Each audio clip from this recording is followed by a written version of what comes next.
Good morning friends. आज की online कक्षा में सभी का स्वागत है। आज हम राजस्थान की लोक देवियों का अध्ययन करेंगे। क्या होती है लोक देवियाँ? वैसे तो राजस्थान के अंदर हर घर के अंदर देवियाँ होती हैं, उनकी पूजा भी होती है। तो लोक देवियाँ जो किसी क्षेत्र विशेष में पूजी जाती है, जिन्होंने अच्छा कार्य किया, समाज की सेवा का कार्य किया और लोगों ने जिसको देवी मान लिया और उनकी पूजा करने लगे। तो राजस्थान में बहुत से लोक देवियाँ हैं, लगभग 70-80 के लगभग लोक देवियाँ हैं। अपन कुछ लोक देवियों का अध्ययन करेंगे जो ज़्यादा महत्वपूर्ण है। आइए चलते हैं। आज की जो हमारी लोक देवी वो है करणी माता। आज हम उसका अध्ययन करते हैं। आज की हमारी जो लोक देवी वो है करणी माता। करणी माता जैसे कि नाम से स्पष्ट है, करणी माता। इनका जो जन्म है 1387 ईस्वी में सुहाग गांव जोधपुर जिले में हुआ था। यानी इनका जन्म 1387 ईस्वी में हुआ और इनका जन्म स्थान है वो है सुहाग गांव जोधपुर जिले के अंदर। इनकी जो जाति थी वो जाति थी चारण और इनकी जो शाखा थी वो थी कीनिया। और ये चारण जाति की आराध्य देवी है, सॉरी चारण जाति की कुल देवी है। ये जो है वो चारण जाति की कुल देवी। इनकी जन्म 1387 में। इनका जो जन्म स्थान है सुहाग जोधपुर गांव के अंदर हुआ था। जाति से ये चारण थी, इसीलिए ये चारण जाति की कुल देवी भी है। इनको चूहों की देवी भी कहा जाता है। इनके मंदिर में चूहे भी थे, चूहों की देवी कहा जाता है।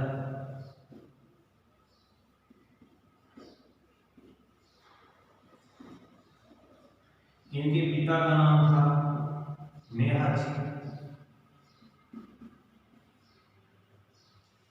यानी इनको चूहों की देवी कहा जाता है और इनके पिता का नाम था मेहाजी चारण। और इनको चमत्कारी देवी भी कहा जाता है। यानी जन्म 1387 सुहागगांव जोधपुर के अंदर। जाति से ये चारण थी। इनकी जो शाखा या गोत्र वो कीनिया चारण जाति की ये कुल देवी थी और अभी भी है। और चूहों की देवी इनको कहा जाता है। पिता मेहाजी चारण है।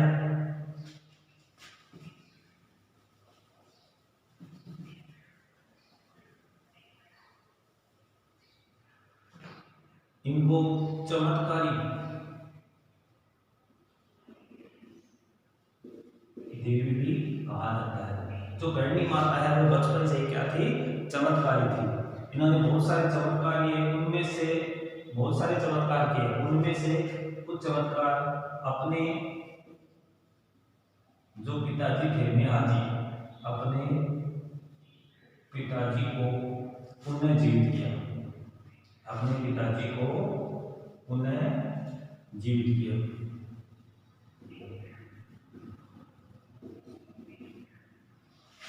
तो करणी माता थी, इन्होंने अपने पिताजी को पुनर्जीवित किया। एक बार इनके पिताजी मेहाजी को किसी सांप ने डस लिया था, तो इन्होंने अपने चमत्कार से उन्हें पुनर्जीवित कर दिया।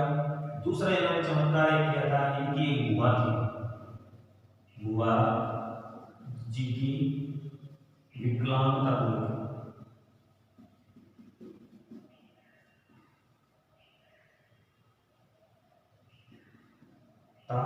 दूर कर दी। इनकी जो बुआ जी थी वो विकलांग थी, बुआ जी की विकलांगता दूर की। इन्हीं की गांव में दो कुम्हार जाति के भाई थे और जो अंधे थे उनका अंधापन दूर कर दिया। यानी कुम्हार जाति के दो पाइयों का अंधापन दूर कर दिया। यानी जो करणी माता है इनको चमत्कार देवी कहा जाता है। इन्होंने बचपन से ही बहुत सारे चमत्कार किए थे। एक तो अपने पिताजी को पुनर्जीवित कर दिया था, इनको किसी सांप ने डस लिया था तो करणी माता ने उनको वापस जीवित कर दिया था। एक इनकी बुआ जी थी जो बचपन से विकलांग थी, उनकी विकलांगता दूर कर दी। और कुम्हार जाति के दो भाई थे जो अंधे थे, उनका अंधापन दूर कर दिया। ये कुछ चमत्कार थे और उनको बचपन से चमत्कार देवी कहा जाता है।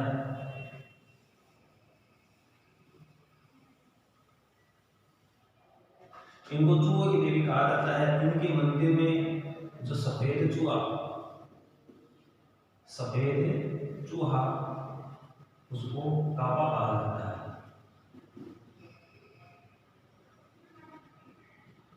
इनके मंदिर में सफेद चूहा होता है, उसको काबा कहा जाता है। और ये चूहा अगर मान लो किसी को दिख जाता है तो उसकी मनोकामना पूरी होती है। यदि आप करणी माता के मंदिर में करणी माता के दर्शन करने के लिए जाते हो और वहां पे आपको यदि सफेद चूहे दिख जाए तो आपकी मनोकामना पूरी हो जाती है। चूहा दिखना शुभ माना जाता है। इनके मंदिर में दो बड़ी बड़ी कढ़ाई रखी हुई है, उनके नाम है सावन भादो। यानी मंदिर में बड़ी बड़ी कढ़ाइयां रखी हुई है, उन कढ़ाइयों के नाम है सावन और भादो। तो इनके तो मंदिर में सफेद चूहा होता है, उसको काबा कहा जाता है। कढ़ाई है वो सावन भादो के अंदर। अब इनका जो मंदिर है, मंदिर को मठ कहा जाता है। यानी जो करणी माता का जो मंदिर है वो मठ कहा जाता है। जो मंदिर है वो देशनोक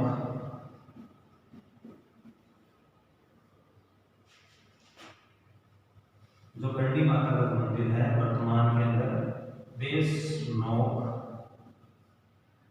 बीकानेर के अंदर बना हुआ है। हालांकि इनका जो जन्म है सुहागगाम जोधपुर के अंदर हुआ था। इनका जो मंदिर है वो देशनोक बीकानेर के अंदर है। और जो बीकानेर के अंदर इनका नेड़ी नामक स्थान पर प्रारंभिक पूजा स्थल था, लेकिन वर्तमान में इनका देशनोक बीकानेर के अंदर मंदिर बना हुआ है। जो मंदिर निर्माण है वो करवाया था राव बीकानेर। मंदिर का निर्माण राव बीकानेर, जिन्होंने करणी माता के आशीर्वाद से 1488 के अंदर बीकानेर शहर के आखा तीज के दिन बीकानेर शहर की स्थापना की थी। ये तो मंदिर निर्माण हो गया। और मंदिर निर्माण जो राव बीकानेर ने करवाया था, और जो मंदिर का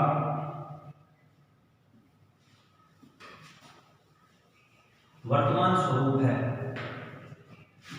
यानी मंदिर निर्माण राव बीकानेर ने करवा दिया। और मंदिर का जीर्णोद्धार या मंदिर का वर्तमान स्वरूप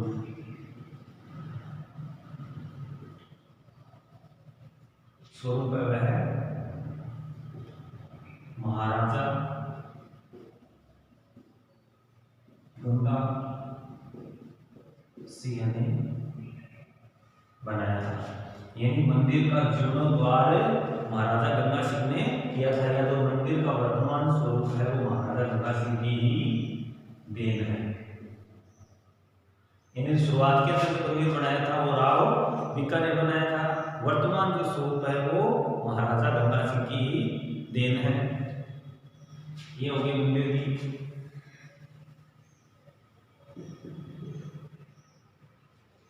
अब आता है इनका मेला। इनका जो मेला है वो नवरात्रा में पड़ता है।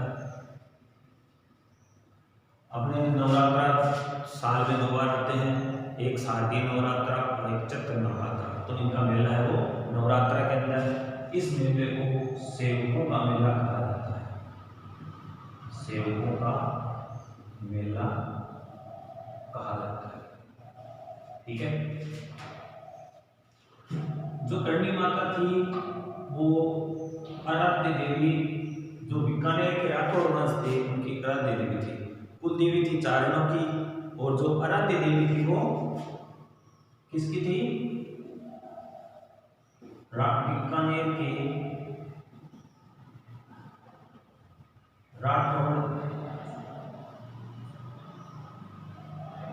बीकानेर के राठौड़ राजवंश,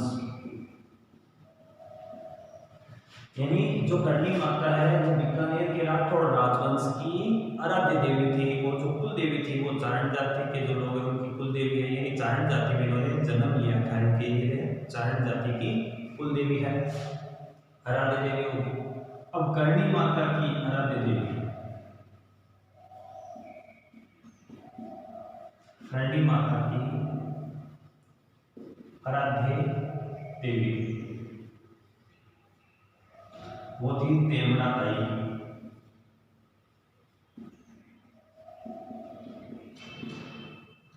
यानी आराध्य देवी दूसरों की जो थी वो जिसकी पूजा करते हैं राठौड़ के राजवंश करणी माता, और करणी माता जिसकी पूजा करती थी यानी जिसकी आराधना करती थी वो थी तेमड़ा ताई।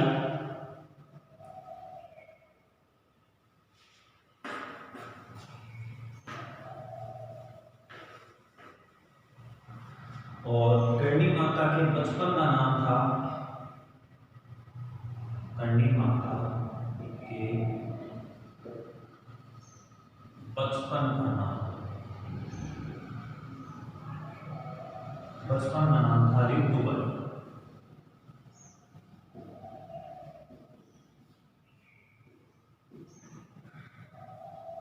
यानी करणी माता के बचपन का जो नाम था वो था ऋतुबाई।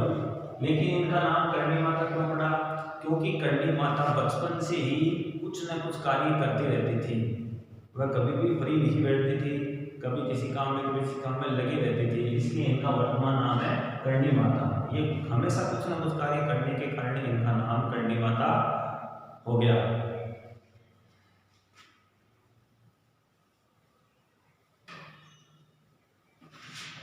अब करणी माता की जैसे उम्र 18 साल हो गई तो अपने शादी की जो उम्र होती है लड़के की होती है 21 वर्ष और लड़की की होती है 18 वर्ष। तो इनकी शादी हो गई। तो इनके पति का नाम था देपाजी। इनकी शादी हो गई देपाजी के साथ, लेकिन करणी माता को गृहस्थ जीवन पसंद नहीं आया और इन्होंने देपाजी से अपना वैवाहिक संबंध तोड़ दिया और अपनी बहन यानी देपाजी से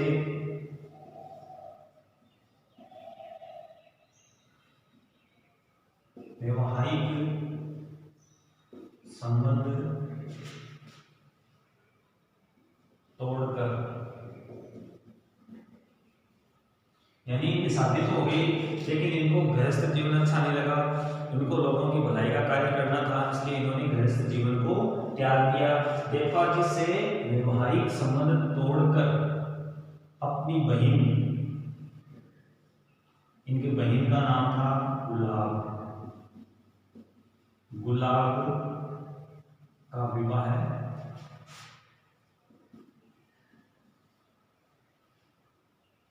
गुलाब का विवाह देपाजी से करवाया है। यानी पति थे देपाजी, गृहस्थ जीवन त्याग कर उन्होंने अपनी बहन गुलाब का विवाह देपाजी से करवा दिया और इनसे जो संतान प्राप्त हुई उसका नाम था लक्ष्मण। यानी जो देपाजी और गुलाब का विवाह करने के बाद इनको एक संतान प्राप्त हुई उसका नाम था लक्ष्मण। लक्ष्मण क्या था? लक्ष्मण को इन्होंने गोद लिया, करणी माता ने लक्ष्मण को गोद लिया, गोद लिया पुत्र था।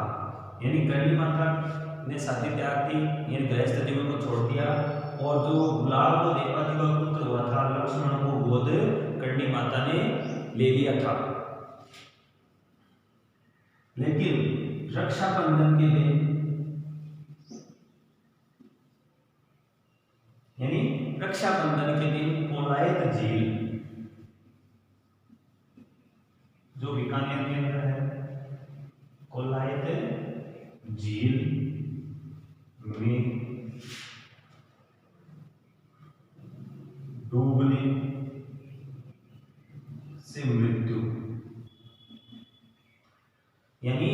जो लक्ष्मण था उसको कर्णी माता ने गोद लिया था और रक्षाबंधन के दिन कोलायत झील में डूबने से उसकी मृत्यु हो गई। इस कारण इससे नाराज होकर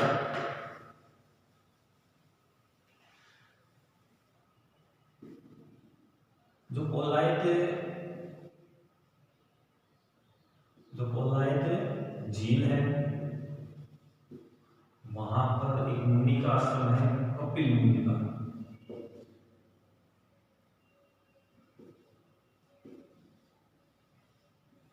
यानी कोलायत झील है, उनके पास में कपिल मुनि का आश्रम है, वहीं उनका मेला लगता है। उस मेले में चारण जाति के लोग अब वर्तमान में नहीं जाते हैं। कारण क्या है? रक्षाबंधन के दिन जो कर्णी माता ने लक्ष्मण यानी जो गुलाब और देवा जी का पुत्र था उसको गोद लिया था, वो रक्षाबंधन के दिन कोलायत झील में उसकी मृत्यु हो गई थी।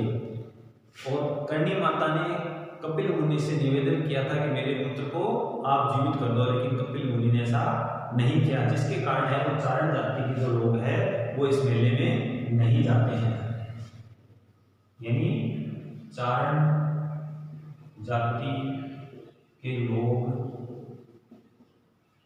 इस मेले में, यानी कौन से कोलायत झील पर मेला लगता है कपिल मुनि का, उस मेले में चारण जाति के लोग हैं वो इस मेले में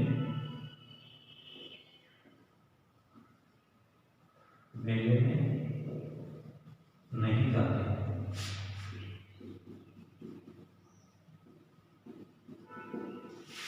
यानी लक्ष्मण की मृत्यु के बाद चारण जाति के जो लोग हैं वो कोलायत झील के अंदर जो मेला लगता है या वहाँ पे जो स्नान होता है वहाँ पे वो नहीं जाते हैं।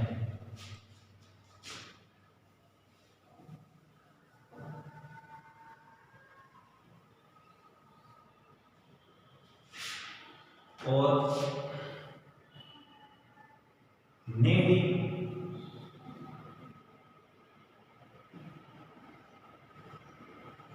यानी इनका जन्म सोहाग जोधपुर के अंदर हुआ था।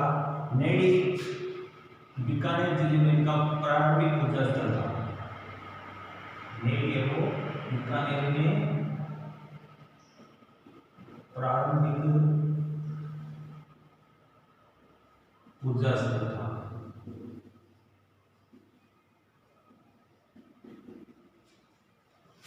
हो गया।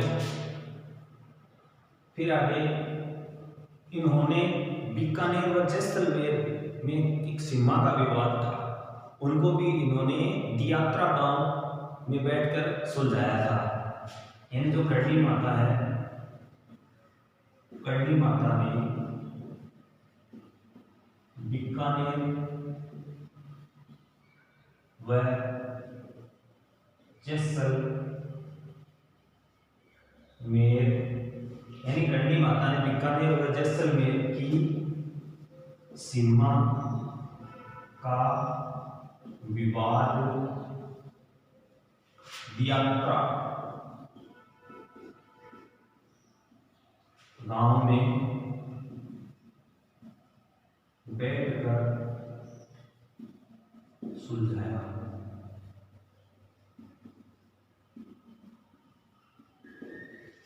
यानी कर्णी माता ने जो बीकानेर व जैसलमेर की कोई सीमा का विवाद था, उन्होंने दियात्रा गांव में बैठकर वह सुलझाया था। कर्णी माता ने दियात्रा गांव में ही 151 वर्ष की उम्र में 1538 के अंदर अपना शरीर त्यागा था। यानी कर्णी माता ने ही 151 वर्ष की उम्र में, कर्णी माता ने 151 वर्ष की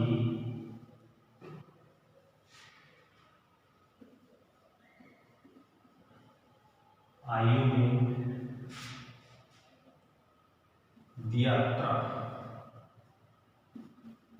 बीकानेर में अंदर, बीकानेर जिले में दियात्रा बीकानेर 1538 में अपना शरीरहु त्यागी।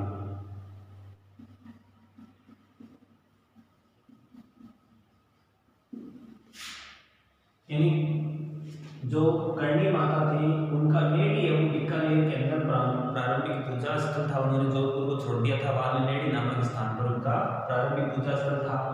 बाद में करणी माता ने बीकानेर और जैसलमेर में एक सीमा का विवाद था और दियात्रा गांव में उन्होंने उसको बैठकर सुलझाया था। और करणी माता का है वो 151 वर्ष की उम्र में और दियात्रा गांव में अपना शरीर यानी 1538 के अंदर अपना शरीर त्याग दिया था।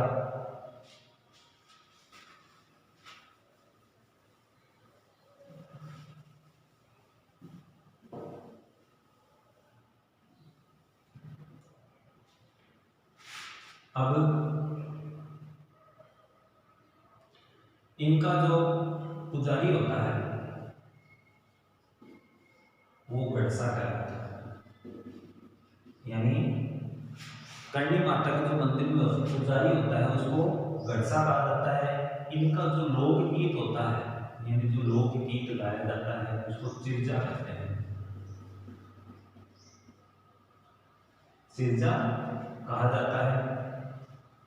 इनके मंदिर में आरती जो होती है वो 2 प्रकार की होती है। एक तो संघाऊ,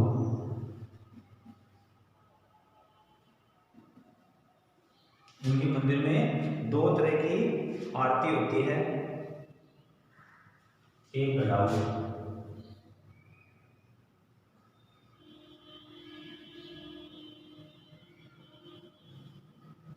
एक होती है संघाऊ, एक होती है गड़ाऊ।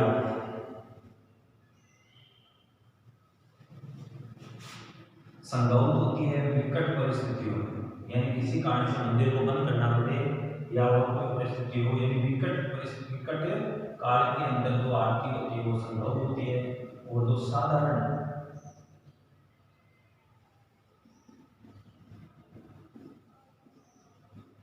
काल में यानी इनके मंदिर में 2 प्रकार की आरती होती है, संघाऊ विकट समय में और गड़ाऊ साधारण काल के अंदर इसकी आरती होती है। इनको ओला कृषि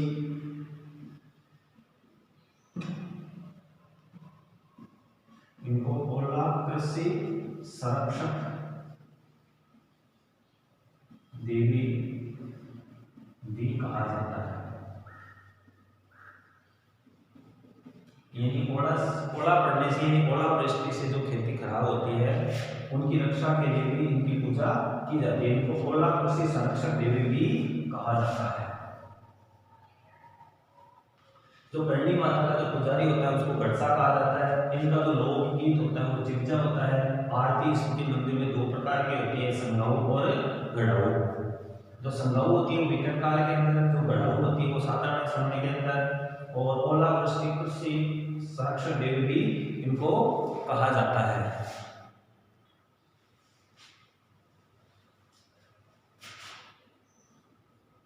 मई 1459 के अंदर यानी 12 मई 1459 को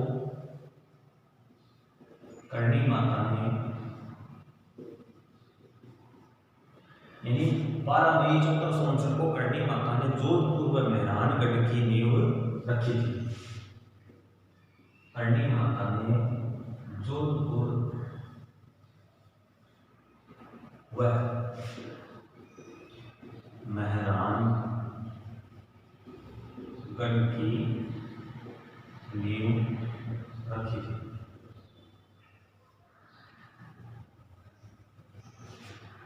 यानी करणी माता के आशीर्वाद से ही जोधपुर शहर की स्थापना की गई थी।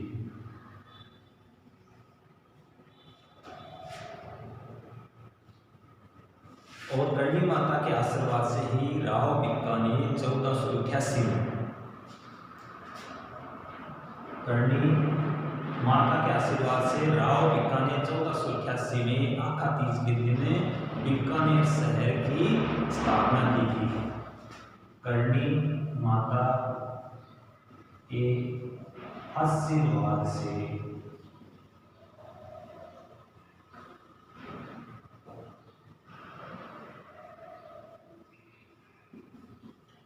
करणी माता के आशीर्वाद से राव बीकानेर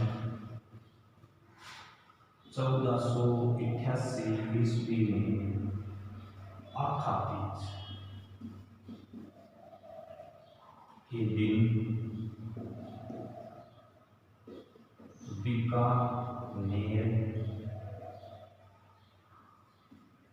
शहर की स्थापना की।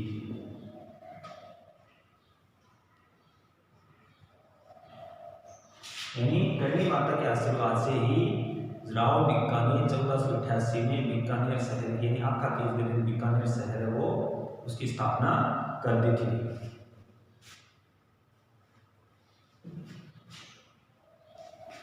फिर आगे चलते हैं 1465 के अंदर ये तो थी बीकानेर शहर की स्थापना और उससे पूर्व 1465 के अंदर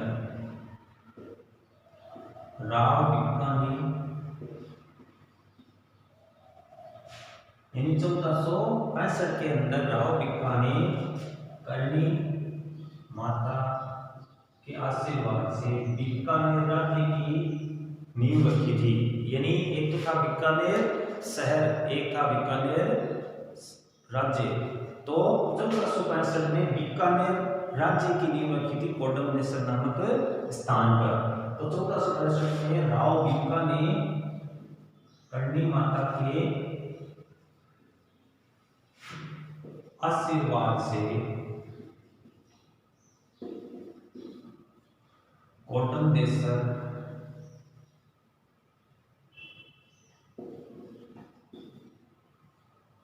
स्थान पर यानी 1465 ईस्वी में राव बीकानेर कोडमनेश्वर स्थान पर बीकानेर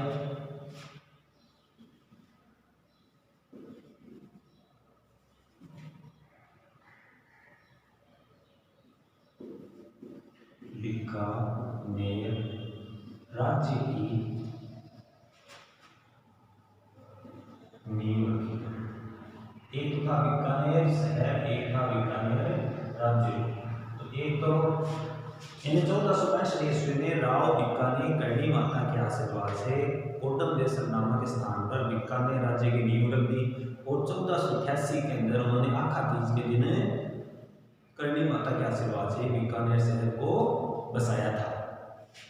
ये थी हमारी करणी माता। जो जानकारी मेरे पास थी मैंने आपको उपलब्ध करवा दी। और भी इनके अलावा इंटरनेट पर जानकारी हो सकती है।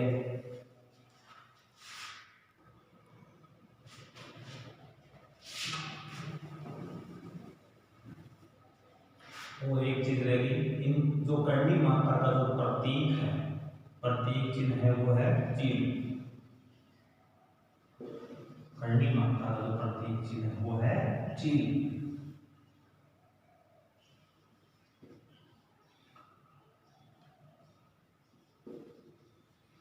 और एक इनकी करणी माता की गुफा भी, करणी माता की गुफा वो है दियात्रा गांव, जहां इन्होंने अपना शरीर त्याग था। दियात्रा गांव घिनेरू तलाई के अंदर, यानी करणी माता की गुफा है वो दियात्रा गांव जो बीकानेर जिले में है। ये थी हमारी करणी माता। आज की जो जानकारी आपको अच्छी लगी है तो हमारे चैनल को सब्सक्राइब जरूर करें और हमसे जुड़े रहिए। हमसे जुड़ने के लिए बहुत बहुत धन्यवाद। मैंने आपको रोकते हुए पढ़ाने का प्रयास किया है। मैं अपने आप में सुधार करना चाहता हूं और जीके तैयार करना चाहता हूं। अगर इसमें मेरे द्वारा बताई गई कोई जानकारी में कोई भी किसी प्रकार की त्रुटि रही हो या कमी रही हो तो हमें कमेंट के माध्यम से ज़रूर बताइए। हमारे चैनल को सब्सक्राइब करना ना भूलें और लाइक और शेयर ज़रूर करें। धन्यवाद।